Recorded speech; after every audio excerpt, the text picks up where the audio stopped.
Welcome back for another video about Path of Exile, and today I'll be talking about another off-meta build, which is my Glacial Cascade Totem build, which scales damage off of Hatred Aura stacking. Just this last week, there was a well-deserved nerf to the Herald Effect aura stacking build, which had been trivializing the content, but I thought there might be a slightly fairer and more intuitive way to do aura stacking, and that's just by building up a lot of effect on the Hatred aura and then trying to deploy it in the most effective way possible, and that's how I arrived at Glacial Cascade Totems. Glacial Cascade is chosen as the spell because it has physical converted to cold, meaning it gets to benefit from both sides and double dip from Hatred, and it's cast by a totem rather than a mine or self-cast because it gives some small defensive advantage, and we can't use mines because the aura reservation with Supreme Ego, which I'll talk about in a second, would interfere with the ability to do that. So in this video, I'll give a rundown of the gear and the passive tree that I'm using to make this build work, highlight some of the pros and cons, the damage being one of the big pros. I definitely can't complain about any sort of low damage. And then at the end, I'll give a review of the build, and you can see if this sort of off-meta take might be something you'd be interested in playing as well. Let me give you a quick rundown on what the gearing choices look like. There are two main goals. First, just basic utility and functionality for a totem build, and second, to scale Hatred as far as possible. So Hatred, you can get corruptions on the rings to replace the implicit with Hatred Aura effect. I've got this pretty decent belt with Hatred and max life, and you can get Redeemer influenced gear with increased aura effect for Hatred, and this took me several exalts to craft it onto this.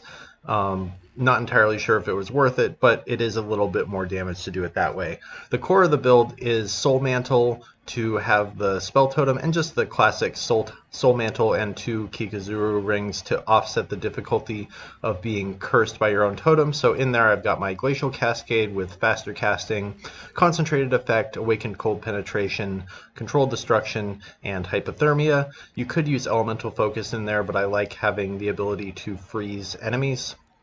To offset the concentrated effect, I've just got a Glacial Cascade Area of Effect enchant on the helmet, a big chunk of dexterity coming from the amulet, and then just basics stuff for the rest of the gear to get enough life and resists, hopefully.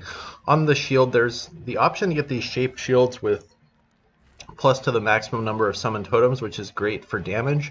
Right now I'm just dual wielding because in this one I have my trigger socketed spell when you use a skill, which is really nice utility that allows me to automatically summon my lightning golem because it dies regularly, as well as casting frost bomb onto enemies to debuff them with cold exposure. In addition to the Glacial Cascade setup, over here I've got my Flame Dash faster casting portal, so just my movement skills, and then a cast when damage taken setup for Cold Snap linked to Bone Chill. And what this does, Cold Snap, when it hits an enemy, if they die in the area that it creates, it can generate some frenzy charges. So not very reliable against bosses, but it's a little damage boost when clearing. And linked to Bone Chill means that if enemies are standing in that cold area, they'll take extra cold damage. So just another way to squeeze out some extra damage. Incidentally, I've got Word of Spite on my gloves. I didn't really plan it out this way, but that does create chilled ground. So I'm hoping that Bone Chill is also supporting the Word of Spite coming off of my gloves.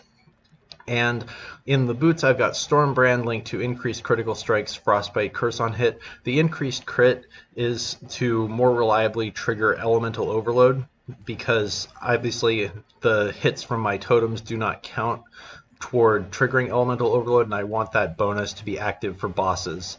Then I have the higher level cast when damage taken setup, which is triggering Steel Skin just for a defensive layer, and Tempest Shield. This could be practically anything. I just had the extra link, and if I was using a shield, I'd be getting some extra block. So I've got the low level cast when damage taken set up in my gloves. I want this going off all the time, and then a higher level Steel Skin to hopefully get a little bit more defenses.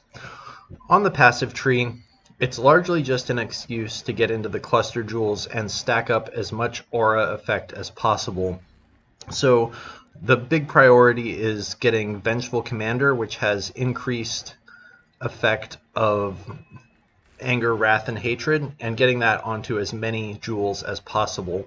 And you can get Vengeful Commander on just a medium-sized jewel, but I wanted to have some other useful passives, so I got 4 different Megalomaniac medium cluster jewels and just tried to get other stuff that was moderately useful.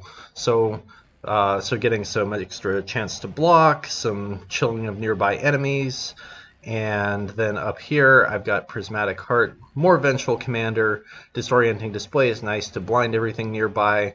Then just some extra spell damage up here. And I like Enduring Composure just for easy endurance charge generation. But all told, there's 6 different Vengeful Commanders all stacked up between my large and medium. So that's just 180% increased effect of hatred coming off of my passive tree, and then I've probably got about another 100 and something effect just off of my gear, and then that is all scaled further by having this Elegant Hubris Timeless Jewel, which grants access to the Supreme Ego new keystone. What this does, you can only have one aura, but that aura has 50% more effect on you. And for people experienced with passive exile, they quickly realize how big of a difference that more makes as opposed to increased. So between my other passives and my gear, say I've got about 300% increased effect of hatred, and then I get 50% more on top of that, I've got almost 600% effect of hatred aura. So really this is a hatred build. It uses Glacial Cascade as a delivery mechanism, but here's with hatred aura on, here's with hatred aura off.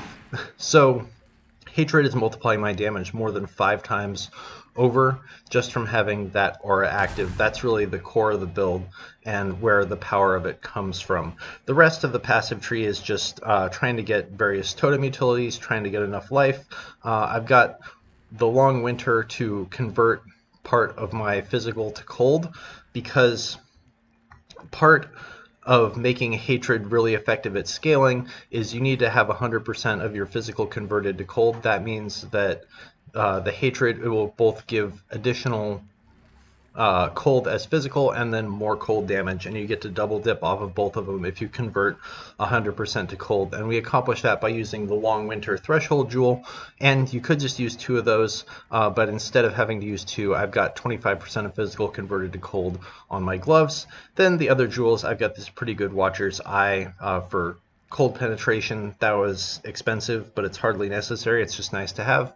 And then self-flagellation, because I'm often being cursed with between 5 and 8 of my own curses as a result of Soul Mantle, then self-flagellation is giving somewhere between 100 and 160% increased damage. So while I'm sitting in my hideout, I'm seeing DPS of about 100,000 per totem.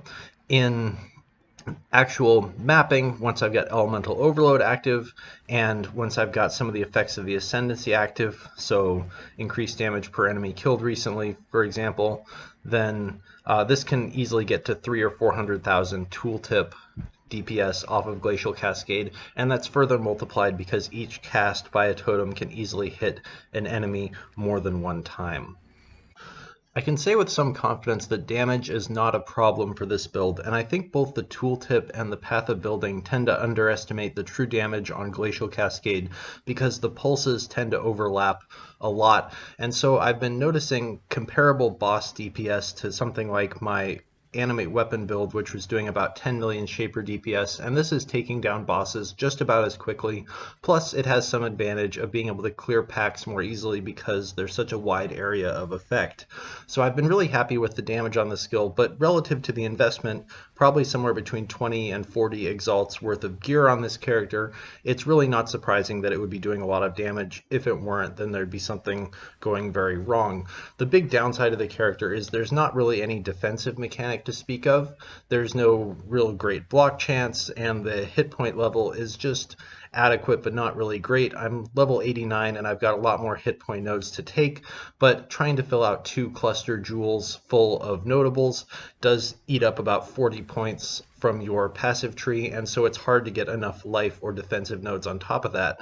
So while I think this build is quite good and is a new and interesting take on the totem archetype, which would typically be done with something like freezing pulse totems, Glacial Cascade has a new look and it's very, very effective with hatred. I had a good time playing it, but I can see why this is not a core part of the meta.